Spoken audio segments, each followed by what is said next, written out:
အားလုံးပဲမင်္ဂလာပါဗျာထွန်းတော်တက်ပြန်ကြိုဆိုပါရစေဒီနေ့မှာ TikTok profile မှာစာရေးသားနည်းလေးကိုမျှဝေပြပါလို့ပေးထားတဲ့အတွက်ဒီဗီဒီယိုလေးနဲ့မျှဝေပြလိုက်ပါခင်ဗျာပထမဆုံးအနေနဲ့ကိုယ့်ရဲ့ဒီ TikTok profile ထဲမှာရှိတဲ့ဒီ edit ဆိုတဲ့နေရာလေးကိုနှိပ်ပြီးပါဗျာ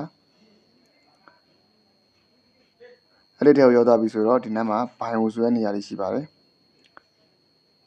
bio ဆိုတဲ့နေရာလေးပါဒီနေရာလေးပါအဲ့နေရာလေးကိုနှိပ်လိုက်ပါဗျာ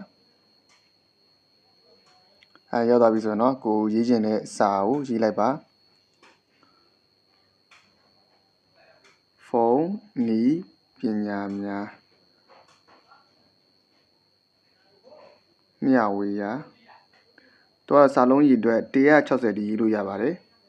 ဟုတ်ကဲ့ပါဗျာကိုကကျွန်တော်ကတော့ဒီဖုန်းနီးပညာများမျှဝေရာဆိုရရေးလိုက်ပါပြီစီးလိုက်ပါခင်ဗျာအဲ့ဒါဆိုရင်တော့ပြန်ထွက်လိုက်ပါ